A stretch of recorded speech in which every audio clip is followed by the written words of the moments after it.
하나님 아버지 감사합니다. 코로나 재확산으로 또다시 영상 예배가 되었지만 우리도 멈추지 않고 하나님께 예배 드릴 수 있음을 감사드립니다.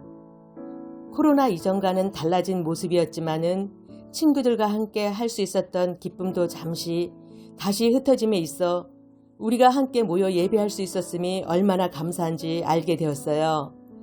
코로나 불안 속에서도 우리는 하나님을 의지하며 잘 견디고 이겨내어 교회에서 하나님 말씀과 찬양을 배우고 찬양대 친구들의 아름다운 찬양의 모습을 그리며 기다립니다. 이 시간 목사님 말씀 주실 때 우리 친구들과 선생님들, 함께하는 가족들 모두 은혜의 시간, 행복의 시간 되길 원합니다. 우리의 친구로 오신 예수님, 다시 오실 예수님을 기다리며 이 지구촌이 어서속히 회복되어지도록 예수님의 이름으로 기도드립니다. 아멘. 출애굽기 20장 15절 말씀, 도둑질하지 말라. 아멘.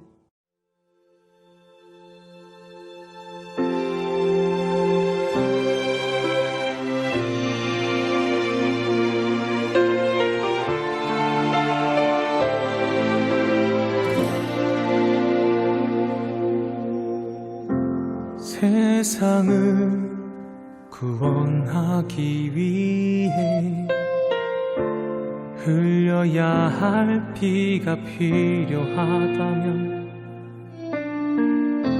죄인을 대신하기 위해 희생의 제물 필요하시다면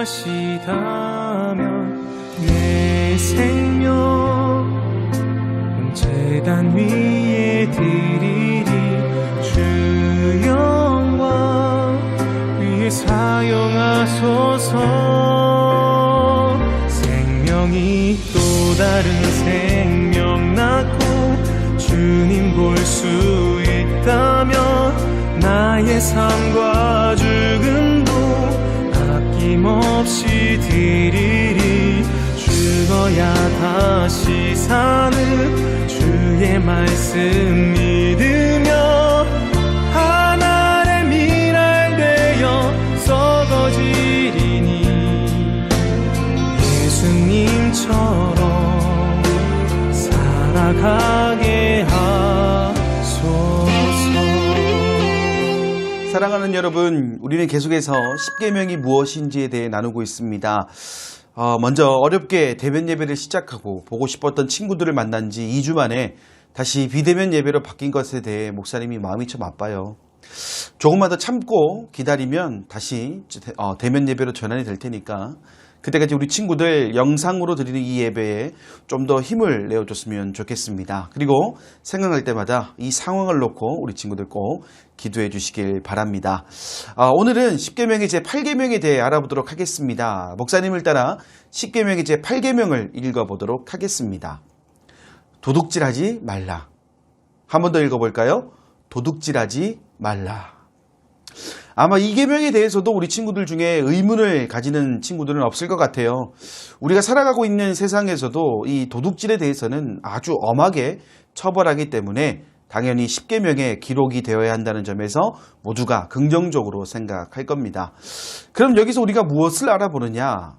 그것은 이 도둑질하지 말라는 8계명이 가지고 있는 의미와 이것을 통해 우리가 알 수 있는 것들, 그리고 이 계명을 지키기 위해서 우리가 해야 될 일들은 무엇인지에 대해서 알아보도록 할 거예요. 먼저 8계명이 있다는 것은 하나님께서 우리에게 두 가지를 허락하셨다는 사실을 알게 합니다.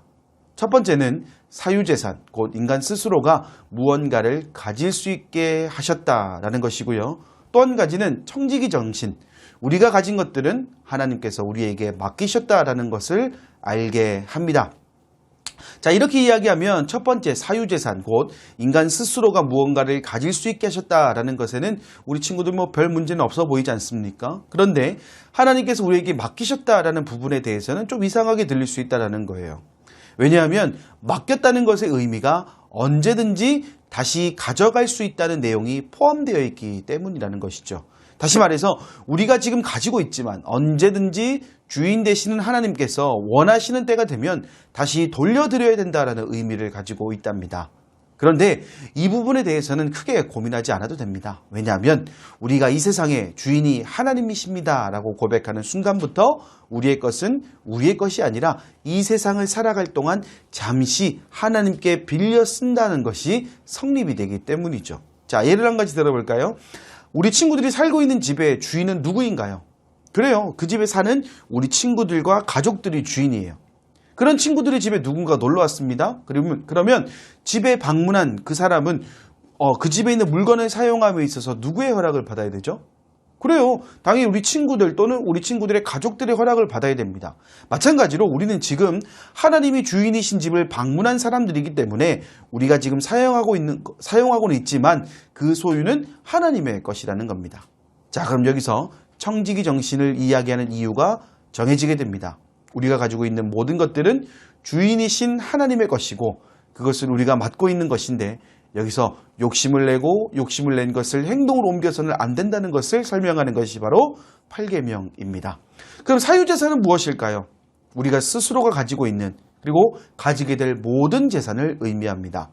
그리고 사유재산이 허락이 된다는 것은 곧 하나님께서 위탁하신 것에 대한 모든 책임이 그것을 소유한 사람이라는 것으로 해석이 되는 것이죠. 정리해보자면 하나님께서 위탁하신 것의 주인은 1차적으로는 하나님이시지만 2차적으로는 맡은 사람에게 있음을 의미하는 겁니다. 여러분 말이 좀 어렵습니까? 좀 더 쉽게 이야기해보자면 각자에게 주어진 것에 대해서 더 이상 욕심을 내지 말라는 거예요. 누군가의 물건을 훔치는 이유가 뭘까요? 여러 가지가 될 수 있겠지만 궁극적으로는 내가 가진 것에 만족을 하지 못했기 때문이라는 겁니다. 그리고 만족하지 못한다는 것은 곧 이 땅의 주인이신 하나님을 부인하는 것이고 부정하는 것이 되어버린다는 거예요. 우리 친구들 달란트 비율을 아마 기억할 겁니다. 10달란트, 5달란트 받은 사람, 2달란트 받은 사람, 1달란트 받은 사람 이야기 우리 친구들 기억이 나죠? 자, 달란트 비율의 핵심은요. 얼마를 받았는가, 얼마를 남겼는가가 아니라 받은 것을 가지고 얼마나 노력했나라는 거예요. 많이 받았든 적게 받았든 하나님께서 주신 것이라 생각하고 최선을 다해 사용하고 노력해야 되는데 그것을 부정하는 것이 되어서는 안 된다는 겁니다. 결국 하나님이 주신 것, 맡기신 것에 대해서 인간이 함부로 대하는 것이기에 죄로 규정하게 되는 거예요. 그럼 이제 우리는 어떻게 해야 될까요? 첫 번째, 너무나 당연하게도 다른 사람의 물건을 부러워하거나 도둑질해서는 안 됩니다. 그리고 두 번째, 다른 사람의 물건을 부러워하고 도둑질하는 마음이 생기지 않도록 우리 스스로가 노력해야 됩니다. 노력의 방법으로는 정당한 일을 하면서 돈을 버는 것이죠. 직장을 가지는 것, 아르바이트를 하는 것, 어떤 방법이 됐든지 간에 노력을 통해 돈을 벌어가는 것입니다. 여기서 또 한 가지 주의해야 할 것은 갖고 싶은 것은 많은데 일하지 않고 직업을 갖기 위해 노력하지 않는다면 이 또한 8계명을 어기는 것이니 우리 친구들이 꼭 기억할 수 있기를 바랍니다. 자, 마지막 세 번째, 저축입니다. 내가 가지고 있는 것을 흥청망청 사용해서 결정적인 순간에 무언가를 갖지 못하게 되는 상황을 만들지 말라라는 것입니다. 앞으로의 상황을 대비함을 통해 8계명을 지켜나가는 우리를 기대해 볼 수 있게 된다는 사실을 잊지 말아야 하겠습니다. 사랑하는 여러분, 우리 하나님께서는 다른 것을 요구하는 것이 아닙니다. 하나님께서 주신 것에 만족하는 삶을 살아가라는 것이에요.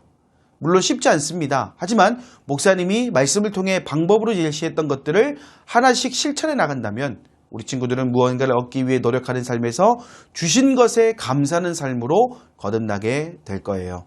이번 한 주간을 살아갈 때 하나님께서 주신 모든 것에 감사하며 스스로 나중을 대비하는 삶을 실천함을 통해 주님이 주시는 참된 기쁨을 누리는 사랑하는 아동부 친구들이 되기를 간절히 소망합니다. 아멘.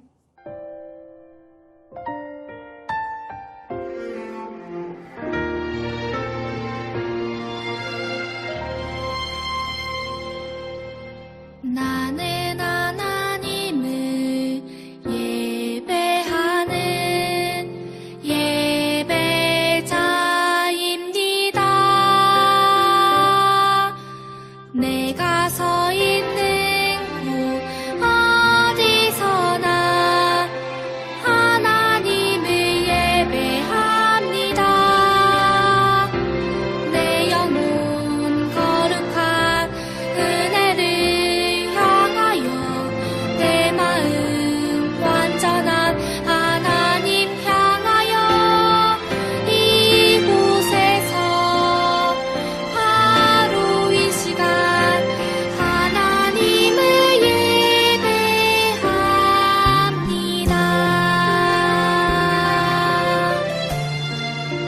이제는 우리 주 예수 그리스도의 은혜와 하나님의 사랑과 성령의 교통하심이 주신 말씀대로 살아가길 원하는 사랑하는 아동부 머리머리 위에 이제와 영원히 함께하옵시기를 간절히 축원하옵나이다. 아멘.